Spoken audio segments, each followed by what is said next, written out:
Hey fit people, welcome back to my channel. I am Sonali. I am a fitness coach, and in this channel I upload vlogs and fitness related videos.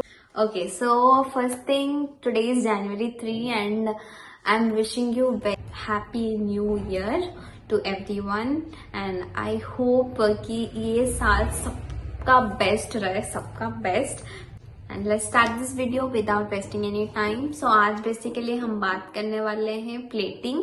हाँ, last video में हम लोग बात किए थे कि हम लोग कैसे कैलोरीज काउंट करेंगे अपने बॉडी के अकॉर्डिंग, क्योंकि कोई बड़ा होता है कोई छोटा होता है और लोग इजीली यूट्यूब में दे देते हैं कि 1200 वेट लॉस डाइट प्लान ये वो, बट ऐसा कुछ काम नहीं करता क्योंकि सबका बॉडी और सबका कैलोरीज डिफरेंट होता है. तो जो लोग लास्ट वीडियो नहीं देखे हैं, मैं लास्ट में लिंक दे दूंगी और डिस्क्रिप्शन में भी लिंक होगा, तो आप लोग जाके देख सकते हैं. आप अपने हिसाब से अपना कैलोरीज भी काउंट कर सकते हैं एंड आप अपना गोल, अपना हेल्दी लाइफस्टाइल भी स्टार्ट कर सकते हैं.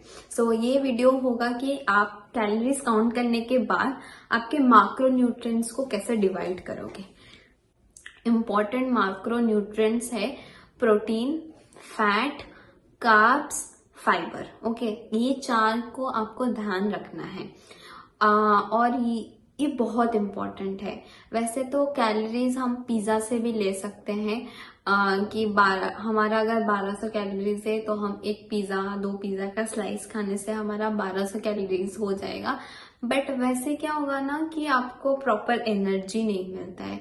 तो अगर आप ये 4 माक्रो न्यूट्रिएंट्स को अच्छे से कैलकुलेट करके आपका डाइट, आपका प्लेटिंग करते हो तो आपको अच्छे से एनर्जी मिलेगा, आप सस्टेनेबल रहोगे एंड आपको काम करने के लिए भी हिम्मत मिलेगी एंड आपको हमेशा मोटिवेशन भी मिलेगा कि अगर आप हेल्दी खा रहे हो और वर्कआउट कर रहे हो तो आपको इतना प्रॉब्लम नहीं होगा आपके गोल तक पहुंचने के लिए.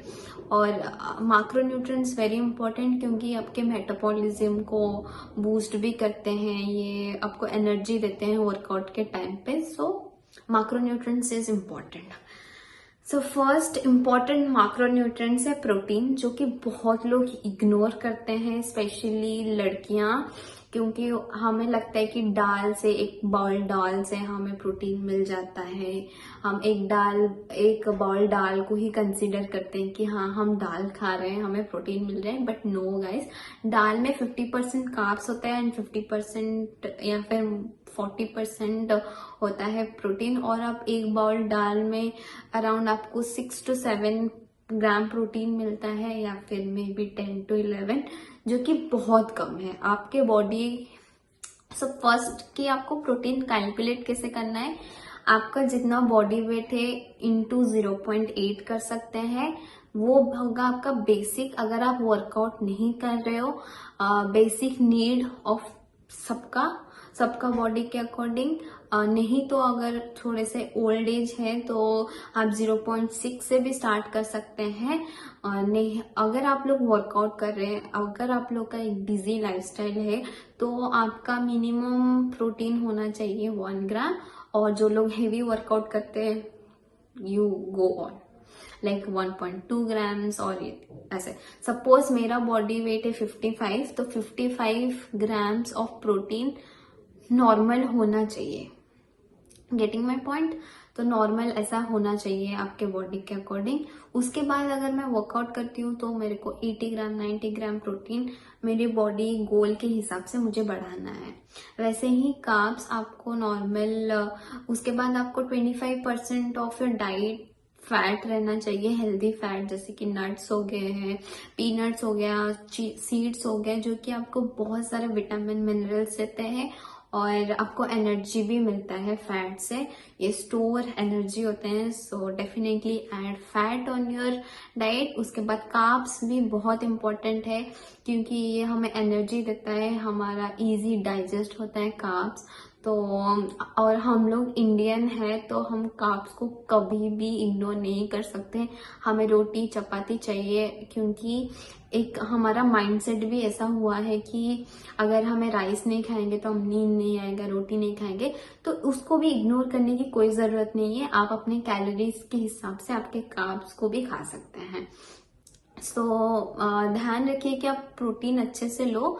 और मैं यहाँ पे आपको एक नॉर्मल सा ब्रेकफास्ट, लंच, डिनर, स्नैक्स का कुछ कुछ आइटम बता देती हूँ, कैसे आप आपके प्लेटिंग हिसाब से करोगे। फर्स्ट थिंग तो ब्रेकफास्ट आता है। ब्रेकफास्ट में हमें ज्यादा से ज्यादा प्रोटीन और फैट के फूड खाना चाहिए, क्योंकि क्या होता है ना, ब्रेकफास्ट आप मिला के करो, क्योंकि आपको दिन भर रहना है। तो ब्रेकफास्ट जितना हेल्दी और जितना हेवी होगा उतना ही आपको दिन भर एनर्जी आएंगे, और आप बाद में कम कैलोरीज खाने से भी कोई प्रॉब्लम नहीं है, क्योंकि ब्रेकफास्ट के बाद हमारा ज्यादा एक्टिविटीज भी होता है, तो ब्रेकफास्ट इजीली डाइजेस्ट भी हो जाएगा। सो इसीलिए हम बोलते हैं कि ब्रेकफास्ट को हेवी रखने के लिए और डिनर को लाइट रखने के लिए, क्योंकि डिनर के बाद डाइजेस्ट होगा, फिर आप सो जाओगे। तो आप डिनर में ऐसा फूड भी नहीं रखना चाहिए जो कि स्लो डाइजेस्ट होता है, ताकि आपको प्रॉपर नींद आए। तो इसीलिए ब्रेकफास्ट हैवी कीजिए। ब्रेकफास्ट का मैं कुछ ऑप्शन बता देती हूँ, जैसे कि स्मूदी हो गया, प्रोटीन स्मूदी हो गया, जिसमें आपको वे प्रोटीन डालना है, ओट्स डालना है, चिया सीड डालना है, banana, apple, strawberry, blueberries, anything you can put and make your smoothie. And guys it's delicious in taste, आपके स्वीट्स क्रेविंग्स भी कम कर देते हैं। एंड ये इजी टू मेक और ये फटाफट बन भी जाता है। और अगर किसी किसी को प्रॉब्लम होता है ना कि ब्रेकफास्ट खाया नहीं जाता है, तो वो पी के भी आराम से अपने ऑफिस या फिर वर्क प्लेस कहीं पे भी जा सकते हैं।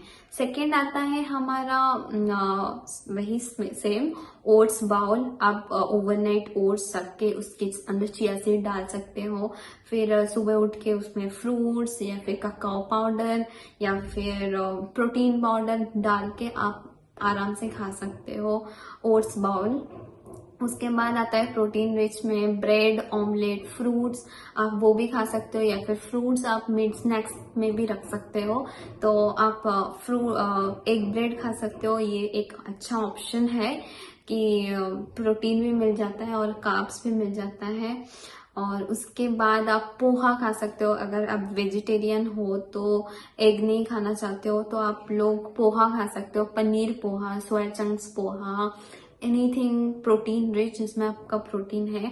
और नहीं तो आप मूंग दाल चीला खा सकते हो विद दही, धनिया चटनी, वो भी एक अच्छा ऑप्शन है। आपको दही से भी प्रोटीन मिल जाएगा, आपका मूंग दाल से भी प्रोटीन मिल जाएगा। तो अराउंड आपको एक 20 ग्राम्स ऑफ प्रोटीन मिल जाएगा आपके ब्रेकफास्ट से ही।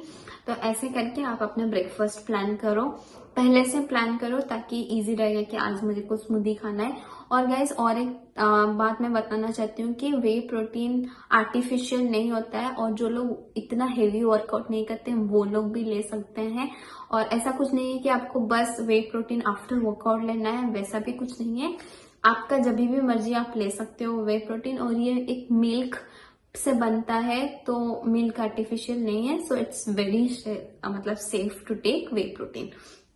उसके बाद स्नैक्स में आते हैं। स्नैक्स में आप ड्राई फ्रूट्स ले सकते हो या फिर फ्रूट्स ले सकते हो। अगर आप ब्रेकफास्ट में खा चुके हो, आपको इतने जरूरी नहीं है, तो आप नॉर्मल ग्रीन टी या फिर चाय या फिर coffee, anything you want you can take. But remember, आपको सब कुछ कैलकुलेट करना है हेल्दी फैमिली ऐप में, अगर आप खुद से डाइट प्लान बना रहे हो। नहीं तो you can come to me, I can help you आपके डाइट प्लान बनाने के लिए, आपको मोटिवेट करने के लिए। So DM me in my Instagram, link is in description. Okay, so वैसे ही आपको लंच और डिनर भी प्लान करना है। राइस, दाल, रोटी, दही, vegetable salads, egg curry, chicken curry, ऐसे ही आपको अपना लंच डिसाइड करना है। वैसे ही आपको अपना डिनर भी डिसाइड करना है कि vegetable soup with egg, boiled egg, या फिर एनी टिक्कीज और चिकन तंदूरी, या फिर anything you want, but calculate और ज्यादा से ज्यादा प्रोटीन रखने के लिए कोशिश करो हर मील में।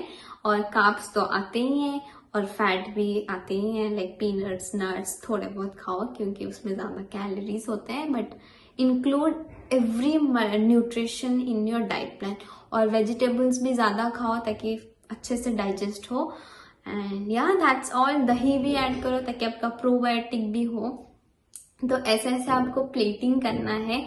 और सबसे इम्पॉर्टेंट पार्ट कि आप अपना मील को प्रेप करके भी रख सकते हो फ्रीज में 2-3 दिन के लिए, ताकि आपका माइंड से ज़्यादा स्ट्रेस ना हो कि मुझे क्या खाना है। और जब भी आप ग्रोसरी जा रहे हो तो ये सोचो कि मुझे ब्रेकफास्ट में प्रोटीन खाना है तो मैं एग ले लेती हूँ, फिर मुझे लंच में चिकन खाना है तो मैं चिकन ले लेती हूँ 2-3 दिन के लिए। ऐसे करके आप अपना प्लान करो। So that's all guys. अगर आपको कुछ भी हेल्प चाहिए you can DM me in my Instagram. I will help you, and please like this video, subscribe to my channel, and I hope you all take care of your health. Bye guys.